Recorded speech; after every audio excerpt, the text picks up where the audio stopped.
बिस्मिल्लाहिर्रहमानिर्रहीम। शुरू अल्लाह के बाबरकत नाम से जो बड़ा मेहरबान और निहायत रहम करने वाला है। नाजरीन करामी, आज की इस मुनफरिद वीडियो में हम आपको जिन्नात की शादी से मुतल्लिक दिलचस्प बातें बताएंगे कि जिन्नात की शादी कैसे होती है, और एक हकीकी वाकया भी बताएंगे जिन्हें जानकर किसी के भी रोंगटे खड़े हो जाएंगे। कुछ लोगों का ख्याल है कि जिन्नात शादी नहीं करते, लेकिन कुरान करीम के दलाइल से ये बात साबित है कि जिन्नात शादी भी करते हैं और बच्चों को भी पैदा करते हैं, और उनकी शादी भी इंसानों की तरह होती है। जिस तरह इंसानों की शादी में ढोल बजाना, नाच गाना किया जाता है, बिल्कुल उसी तरह जिन्नात भी अपनी शादी में ढोल बाजे और रक्स भी करते हैं। हत्ता कि उनकी शादी में सबसे बेहतरीन खाने पीने का एहतमाम भी किया जाता है। जिन्नात अपने खानों में मोर और हिरन का इस्तेमाल बहुत ज़्यादा शौक से करते हैं, और मीठे में भी बहुत कुछ रखते हैं। उनका खाना इंसान के खानों से बहुत लजीज होता है। जिन्नात की शादी में निकाह भी पढ़ाया जाता है, जिसका एतराफ़ एक मौलाना साहब ने खुद किया है। उन मौलवी साहब का नाम नवाब अली शाह है। उन्होंने वाकया सुनाया है कि रात के किसी पहर में सो रहा था तो किसी ने दरवाजा खटखटाया। मेरी आदत ये थी कि मैं जितनी भी गहरी नींद में होता हूँ, अगर दरवाजे पर जरा सी भी दस्तक होती तो मेरी आंख फौरन खुल जाती थी, और यही वजह थी कि मैं उठ गया। दरवाजा खोला तो दो अजनबी नौजवान मेरे सामने खड़े थे। मैंने उन दोनों को नहीं पहचाना और पूछा क्या काम है। उस पर उन्होंने कहा, मौलाना साहब, हमारे यहाँ शादी है, इसलिए हम आपको निकाह पढ़ाने की गर्ज से लेने के लिए आए हैं। मैंने कहा, मुझे माफ कीजिए, मैं आपको पहचानता नहीं हूँ, आप कहाँ से आए हैं?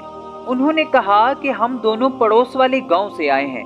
उनमें से एक शख्स ने बताया कि उसका नाम झंझार है। मौलाना साहब ने दिल में सोचा कि काफी अजीब नाम है। थोड़ी देर बाद मैं उनके साथ चल दिया। मौलाना नवाब अली साहब बताते हैं कि मार्च का महीना था और रात थोड़ी थोड़ी ठंडी थी। वो दोनों मेरे आगे चल रहे थे और मैं उनके पीछे चल रहा था। आखिरकार हम उस गांव के मैदान में पहुंचे जहां शामियाना सजा हुआ था। वहां खूब रौनक और चहल पहल थी। रोशनी का भी खूब इंतजाम था।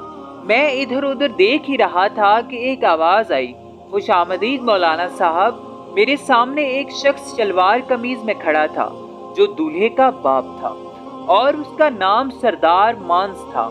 सरदार ने कहा कि आए, हम आपको लिए चलते हैं। जब हम थोड़ा आगे गए तो सरदार मांस ने मेरी मुलाकात दुल्हन के बाप से करवाई, जिनका नाम शर्मत था। क्योंकि सब चेहरे वहां अजनबी थे और मेरा जानने वाला वहां कोई मौजूद नहीं था, हालांकि मैं उस गांव के बहुत से लोगों को जाती तौर पर जानता था। मैंने दुल्हन के बाप से अर्ज किया कि यहाँ इस गांव का कोई भी फर्द मौजूद नहीं। उस पर शर्मत साहब ने कहा कि अच्छा, ये मसला है। शर्मत साहब ने एक लड़की को आवाज दी और करीब आने पर उस लड़के को कुछ कहा। मौलाना साहब ने कहा कि उसकी थोड़ी देर बाद मैंने नजर साहब को आते हुए देखा, जो गांव में दुकानदार थे। इसके बाद और भी जानने वाले मुझे शादी में नजर आने लगे, जिन्हें देखकर मुझे इत्मीनान हुआ। मैंने नजर साहब से पूछा कि आपकी दुकानदारी कैसी चल रही है, तो उन्होंने चौंकते हुए बोला कि अच्छी चल रही है। इसमें मुझे दूल्हा के वालिद ने कहा कि मौलवी साहब आइए और निकाह पढ़ाइए, देर हो रही है। मैंने जाकर उनका निकाह पढ़ाया।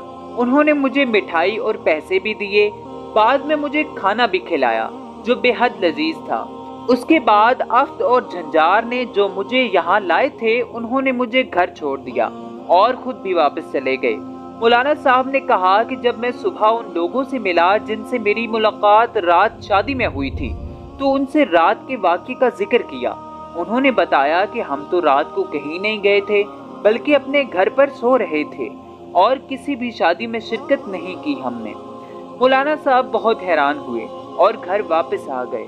घर पहुंचकर मैंने मिठाई और निकाह के पैसे देखे तो मुझे यकीन हो गया कि ये मेरा वहम नहीं, बल्कि मैंने रात में शादी में शिरकत की थी। बाद में मुझे इस बात का अंदाजा हो गया कि रात में जिस शादी में मैंने शिरकत की थी वो इंसानों की नहीं बल्कि जिन्नात की शादी थी। مزید معلومات کے لیے آپ یہ ویڈیوز دیکھ سکتے ہیں۔ ہم اسلام سے متعلق ایسی ویڈیوز لاتے رہتے ہیں۔ آپ سے گزارش ہے کہ چینل کو سبسکرائب لازمی کیجئے اور بیل آئیکن کو بھی دبائیے تاکہ جب ہم اگلی ویڈیو اپلوڈ کریں وہ ویڈیو سب سے پہلے آپ کے پاس پہنچ جائے۔ اللہ حافظ۔